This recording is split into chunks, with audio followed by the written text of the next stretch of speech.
Thanks to ButcherBox for supporting The Larry Miller Show. For 2 free Filet Mignons, free bacon, and $20 off your order, go to ButcherBox.com/Larry and enter Larry at checkout. Go now! This is over a $50 value and available for a limited time. And now, live from Level 5 Productions on the island of Milleronia, it's The Larry Miller Show.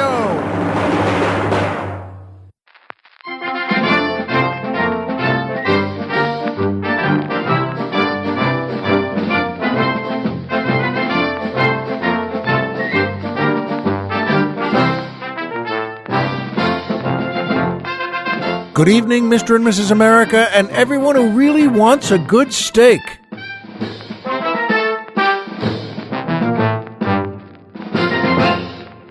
Hi, folks, and welcome back to the Larry Miller Show. I'm Larry Miller, but in a way, aren't we all? And boy, is it gorgeous here today on Milleronia. That's right, I know, and I've told you before, I control the weather on Milleronia, and I insist on it. I insist on it being always somewhere between 68 and 73.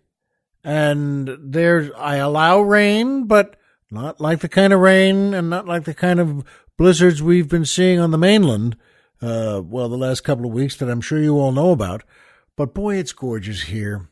And I'm so glad to have, among other things, my own island and my own people who listen to every speech I make from my balcony there on Milleronia at the Presidential Palace on Milleronia. And they're very supportive. And, they'd better be, so that they don't get escorted up to volcano number 1, number 2, or number 3.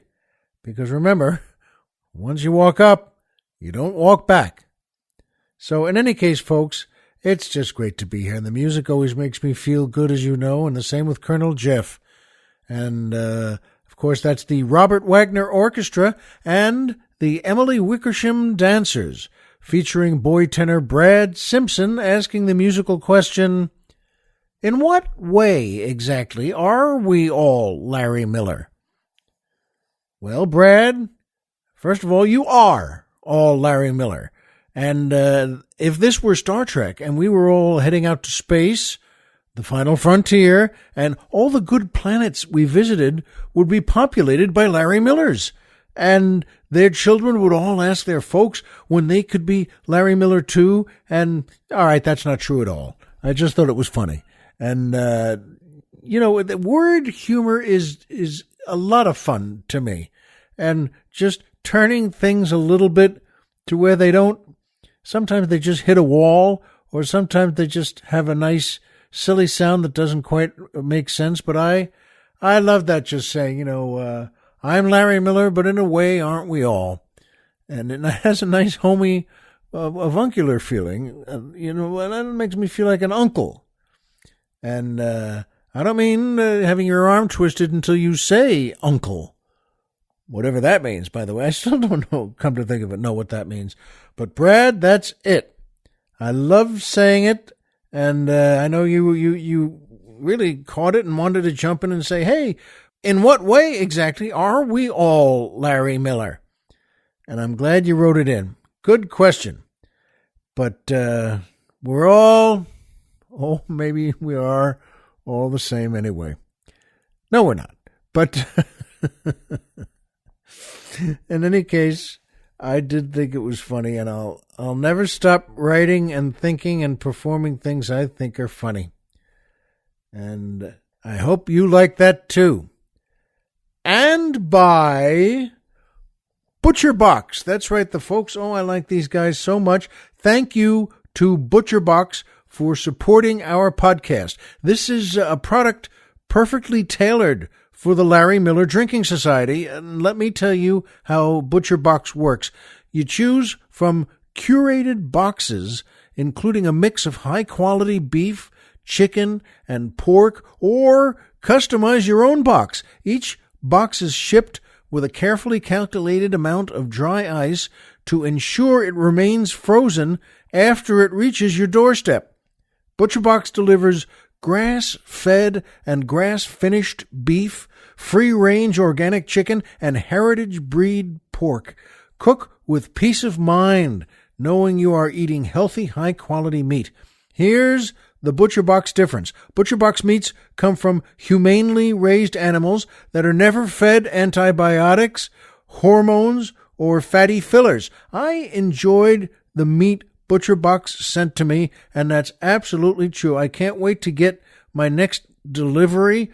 So, for 2 free Filet Mignons, free bacon, and $20 off your order, go to butcherbox.com/Larry and enter Larry at checkout. This is over a $50 value and available for a limited time. That's 2 free Filet Mignons, free bacon, and $20 off your order by going to butcherbox.com/Larry and entering Larry at checkout. Go now.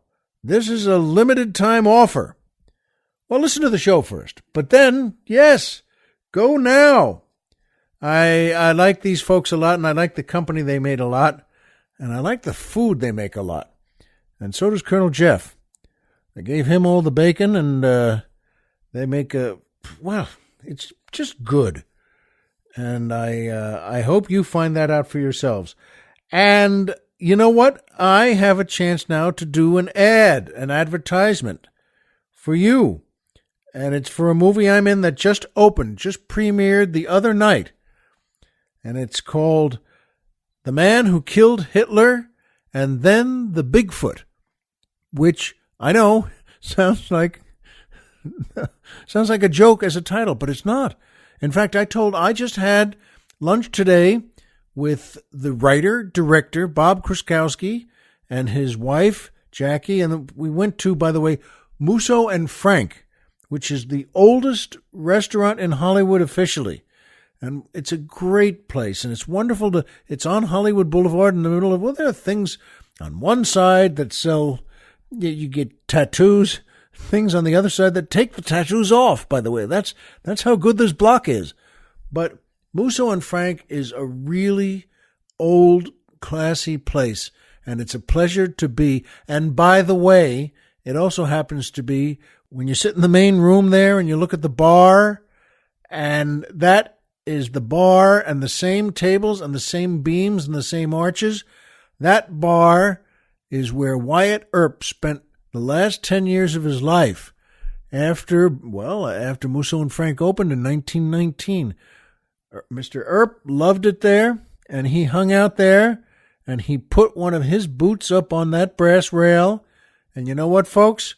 Every time I've gone there, and if I go to the restroom, I always look over at that bar, and I'm happy, and it makes me proud. When Colonel Jeff and Dr. Chris and I did our first big fancy fried chicken dinner with 2 drinks beforehand in a different place, the place we picked was Musso and Frank, just so we could step up to the bar, belly up, and drink where Wyatt Earp drank.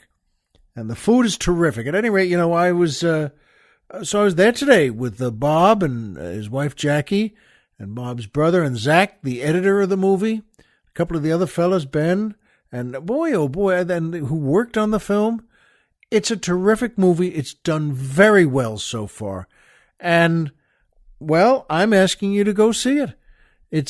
He got a good distribution deal, and what you do is check your local listings the way you would for any other movie.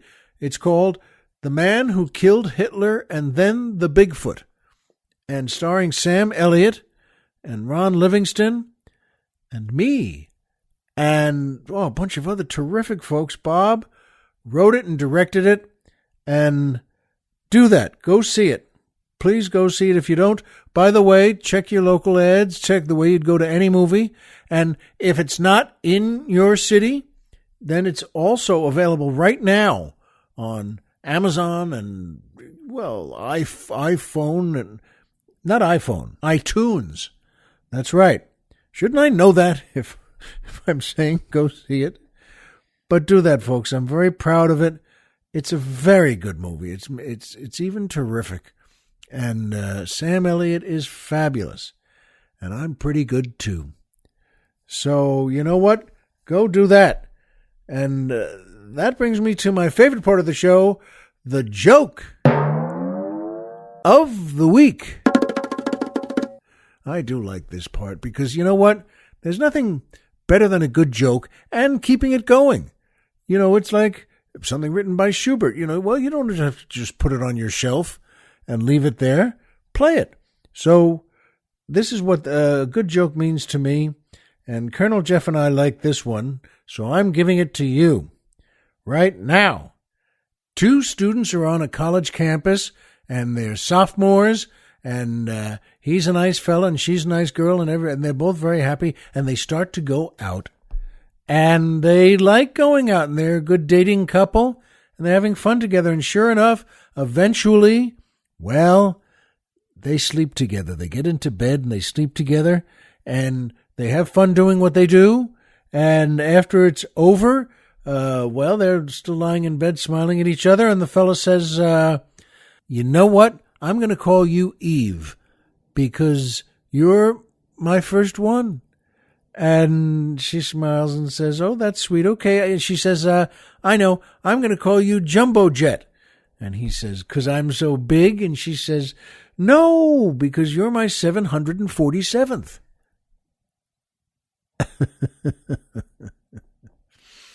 I hope you like that. Speaking of good wordplay, but Colonel Jeff and I did, and we giggled. And if you like it, as usual, you know, pass it on. Pass it on to friends and folks you like and loved ones. That's a pretty good joke. And that brings me to my second favorite part of the show, the Poetry Corner.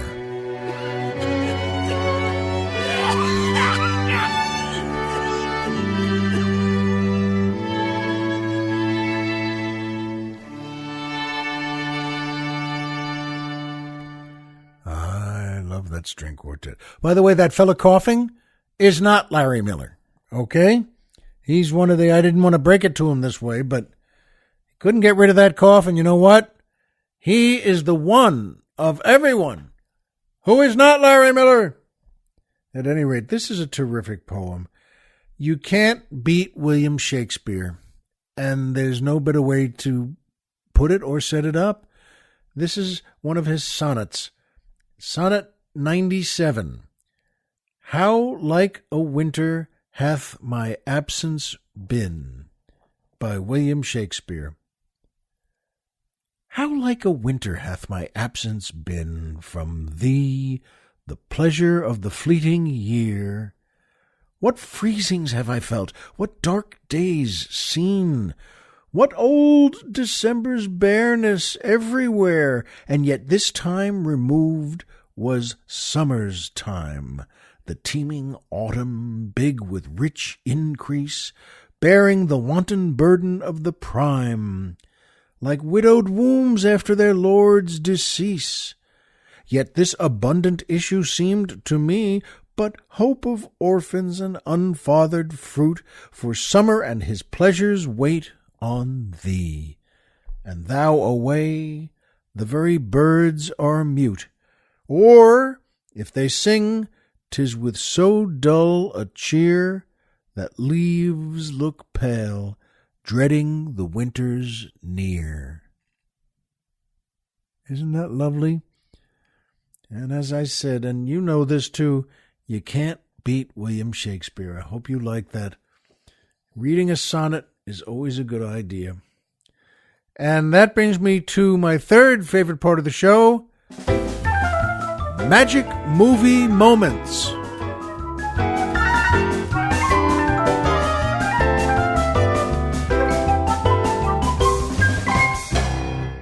This is a great movie, and I love this too. I love the concept of the magic movie moment, which, if you're new to the show, is something that touches me. It's a great actor, a great actress, a great scene, a great characterization, a great line. It could be anything, but that makes it magical to you and to me.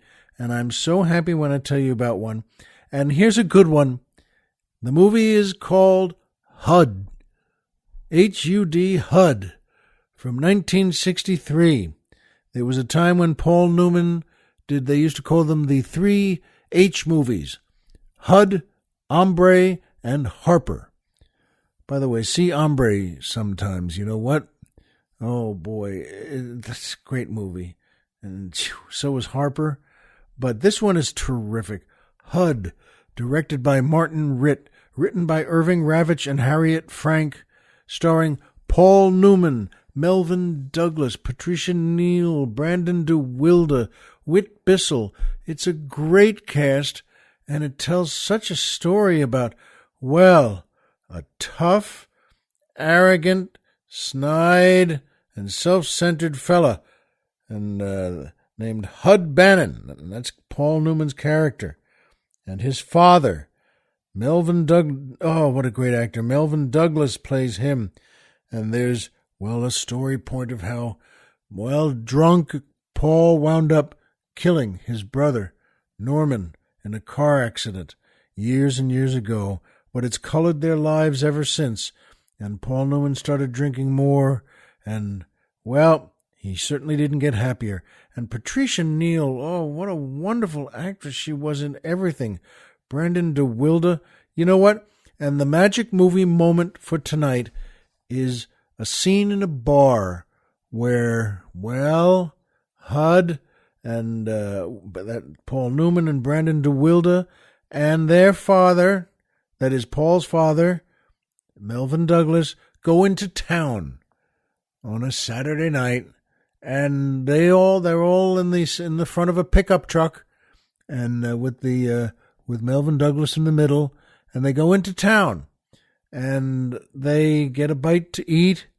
Then they see a movie, and the kind of movies where you used to get to sing along. They would have a song in the middle. I think it's My Darling Clementine. Oh, my darling, oh, my darling, oh, my darling Clementine. I never did that. That was before my time and probably before most of your times, too. But they would have the words come up on the screen, and a little dot would bounce over the correct words, and you'd sing along. Well, it sounds good to me. And then, though, Paul Newman and his nephew, Brandon DeWilde, go to a bar, and Paul's going to just show him what life is like a little bit on the outside. And Paul is plenty tough, and Brandon at one point, well, they have a beer, and then Paul, as most of the fellows in there, would bring a pint of whiskey with them too and pour it into the beer, mix it up.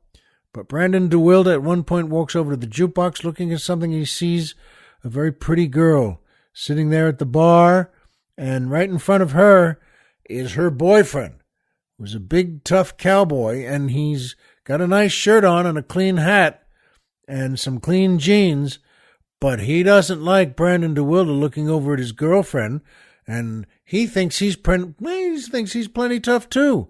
So he goes over to the kid and says, in effect, what are you looking at?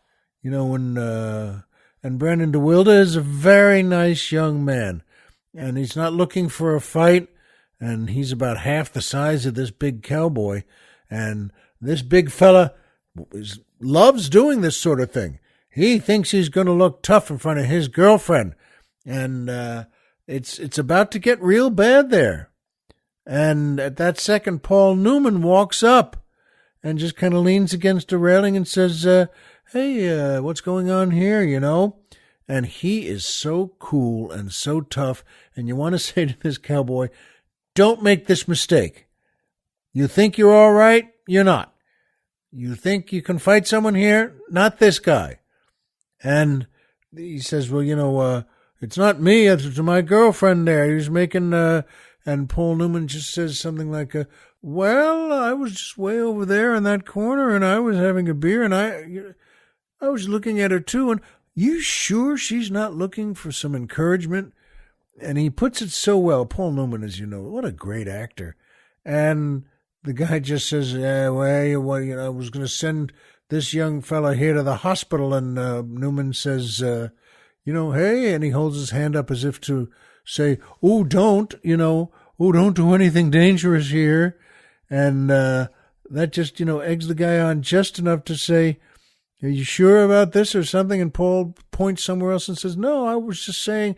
And as he points away, he swings right into this guy and he knocks him cold.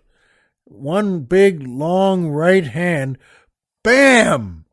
And this big fella was twice as big as Newman, too. And he goes right down like a puppet. And, well, folks, there's more before and after in that scene, but it always looked to me, even when I was a kid, I could see that movie and that scene in the movie and think, boy, that looks like a pretty good place to go to. That looks like a pretty cool spot. And that's what they did. And Hud Bannon, played by Paul Newman, was also looking for a fight, too. He liked women, and he liked whiskey, and he liked fighting. And that's what he's all about. Folks, it's a terrific movie. See Hud if you haven't seen it. And if you have seen it, see it again. Because you know what? There's some things, like a night like that. And that's what it reminded me, by the way. Who wants a good steak? That's why I mentioned it before, even the lead into the show.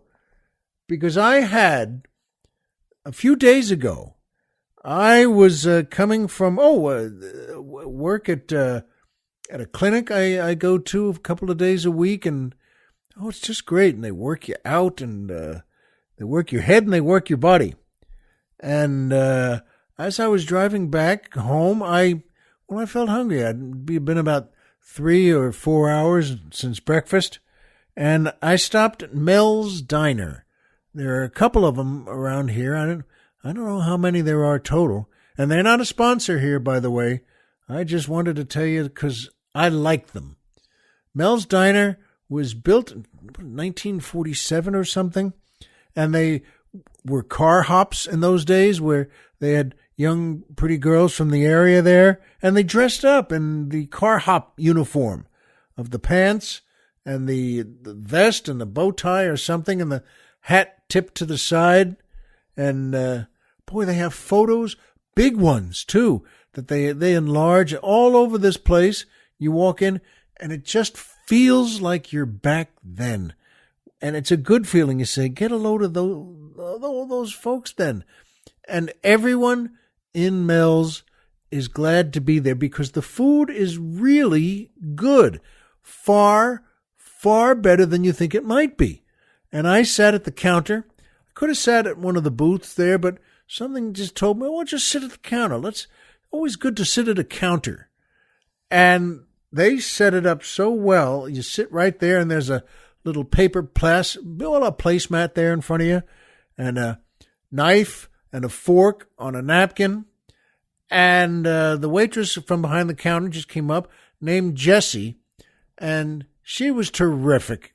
Really, really a pleasure, because she called everyone she dealt with honey or sweetie. And that's a terrific kind of waitress. She was, I guess, in her 40s, and she had a great smile, but she's working. And she's happy to use that smile, and she says, all right, sweetie, you know what you want? And it was fun to talk to her. I said, I think I do. You know what? And I decided to get a steak. They have steaks there. I always loved steaks. And I don't think I've had a good steak in, 12, 20 years. I mean, even when you go to a nice restaurant, it doesn't really mean much when they bring that sizzling plate over. I don't know about you, but it stopped meaning anything to me. You cut a bite off there and you're chewing it. Okay. It's just that. It's just, okay. And it really doesn't mean anything. And so I stopped ordering steaks. It'd been a long time. And I decided to myself, they had this, a plate that you get there. It's one of not the blue plate special, but you can get a New York steak and some mashed potatoes with gravy and a salad beforehand, some vegetables on the side of the steak there on the plate. And a biscuit. And I said to myself, I don't need mashed potatoes. I'm not looking for mashed potatoes. But all right, whatever they do, I ordered that. She said, you want something to drink? And I did well, I'm not supposed to have these, but I sure felt good enough to say, yes, please, give me a Coke with lots of ice. And they have big Coke glasses there. And they fill it with ice, and they put a straw in it with the little paper still on top, and put it right in front of you there, and okay, honey. And she was just, again, such a treat. And I sat there and took a sip, and it tasted great. And this is about 1:15 in the afternoon. And, folks, the great thing about a diner, especially like Mel's Diner, is she turns around right through the window there into where the chefs are. There's two fellas. And she tells them the order right there. All right, New York steak and medium rare. And it's just, whatever else they put on it. Regular plate. And, folks, within a minute and a half, I'd say, she put the salad down in front of me, and this is with a house dressing, by the way, which was very good. It was terrific. It was some kind of Thousand Island-ish dressing, but fresh lettuce, and there was just a couple of things on it, mostly lettuce. But I'm telling you, I took another sip of that Coke and tore into that salad, and it was terrific. When have you ever said that about a salad, a house salad? They really took the time and the caring to make it well. It wasn't a giant plate. It was a plate just right, the just right size. And I tore into it. Well, no, I didn't tear into it. I started eating it, jump with the fork and getting into those nice chunks of fresh lettuce and just bite size. It was wonderful. And then I'm telling you, just 3.5, 4 minutes later, just as I was finishing up the salad, well, she brings that plate over with a fresh cooked steak on it, this New York steak, and some vegetables and mashed potatoes with gravy on top, where the chef makes a little hole in the top of the mound of the potatoes and puts, homemade house dressing there, that brown, real gravy, thicker with the smoke coming off it, and a biscuit on its own plate there on the side. And she, here you go, sweetie. And she put it down. Folks, that was the best steak I've ever had in my life. The place was so friendly and so well lit. Mel's Diner just makes it fun to sit there, and you glance up and look at some of those old big photos of folks coming there, waiting online, and of course, as you know, in old photos, the men are always wearing suits and ties. It could be 3:00 on a Wednesday. It doesn't matter. Well, they come, you're going to a restaurant, so you put on a suit and tie. And I started eating. That steak was so good, every bite, and I wasn't eating huge bites. I wasn't wolfing it down. I was sitting, and I felt like a gentleman. I felt like a guy from 1951. And then, I looked at those mashed potatoes with the brown gravy, and I thought, maybe you do this too. I thought, I don't want that, but it looks pretty good. And I took a forkful of that with the gravy on it. It was terrific. I mean, better than pretty good. It was, holy mackerel, this is good. And the vegetables were good too. And I took a bite of the biscuit and thought, wow, this is a great biscuit. And I wasn't losing my mind. I kept going back to the food and thinking, this is a wonderful place. I'm glad I stopped here. And I'm glad I got this.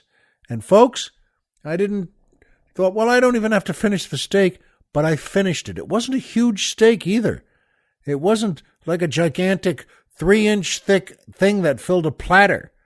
It was a piece of meat and New York steak cut so perfectly done, and I just went through it. And I went through the potatoes. And that wasn't a lot of them either. It wasn't, again, it's not like a punch bowl full of mashed potatoes. It was just right. And the gravy was terrific. And I dipped the biscuit in the gravy. And then ate that with the gravy. And I actually wiped the plate with the biscuit. And I sat there after that. And by the way, here's the thing. The Coke was about, three-quarters done, and Jessie came by, didn't even ask. Just came by, picked up the glass, and walked around the corner there, filled it again with more ice and more Coke, just brought it back, set it down again, and gave me a smile and a wink. Now do you need more than that? 'Cause I don't. And I was still eating, and I said, thank you. And what a great response. Smile and a wink.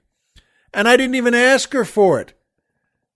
She just did it to be nice and to help the experience.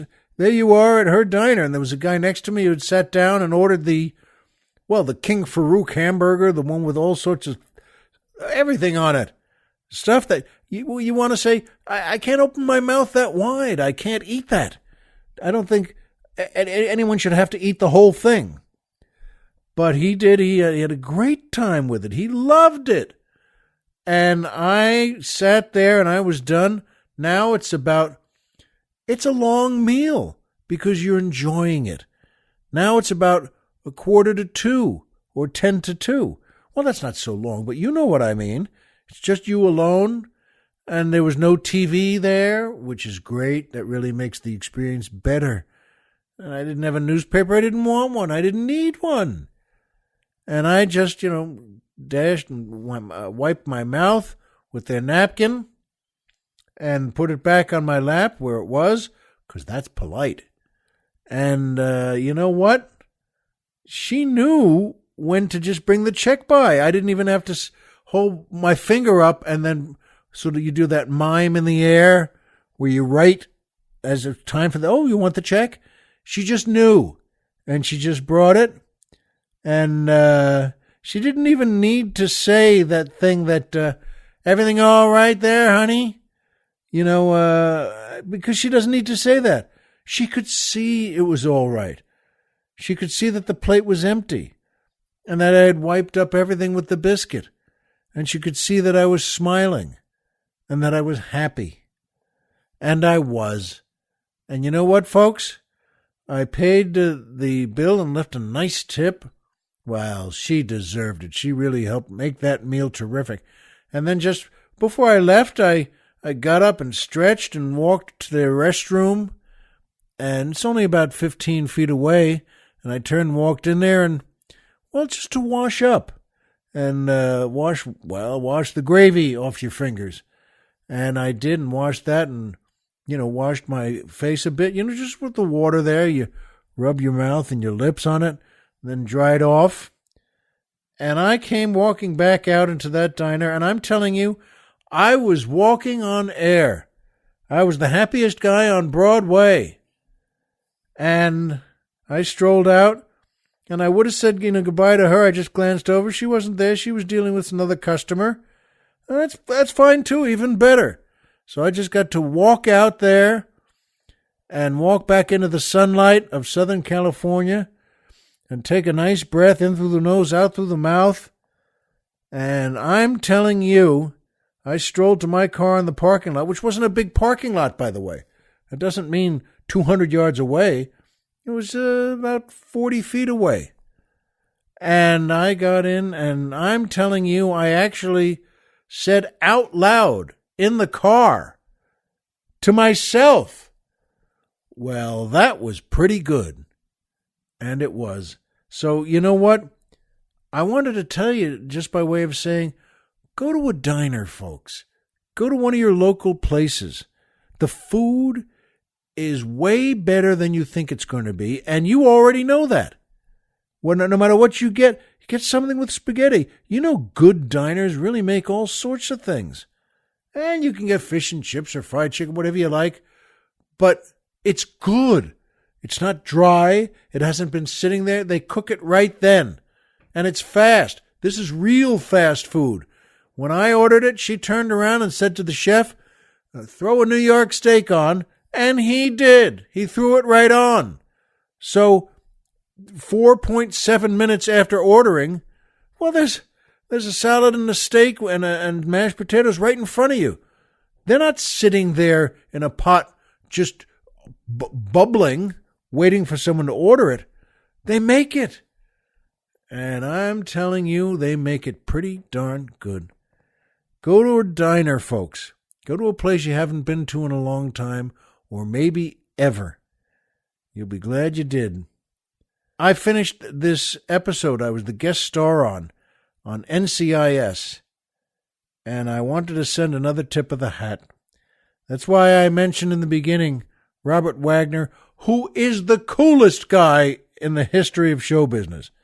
And I loved working with him. And I did even on the last day. We had a couple of scenes together. And, Brian Dietzen, who's just a terrific character there. And we got to be friends. And Emily Wickersham, who's a friend, usually a partner on the show, with Wilmer Valderrama. They have a heck of a cast. And Maria Bello, wow. And their captain, the leader of the whole team, the captain of the ship there, is Mark Harmon, and he's a terrific leader and a pleasure to be with. They have a great group there. And Diana Valentine, a great director. Wow, she was good. Scott Williams wrote this script, too, and produces it. And I'm saying that because they all deserve credit where it's due, and it's due here. Thank you, folks, they gave me a great job, and I loved it. And I told them I might just come back every day for a few weeks again. I'm not even working there anymore, but just to hang out. Hi, guys, when's lunch? You know, is Larry out of his mind? Until someone finally comes up and says, you know, you can leave, Larry. You don't have to be here. But I had a great time. And that's worth saying, too. That's like a good meal at Mel's Diner. To do a great job like that and give a fond tip of the hat to everyone who did it with you and did it for you and let you do it with them. I know that, folks, and you know it, too, because we know the same things. Homer is Homer, and Pluto is a planet. So remember, folks, as always, if you walked out of bed today and had a job to go to and a home to come back to and someone there who cares about you, folks, the game's over and you've won. Be well, get a good meal at a diner, and we'll see you here next time.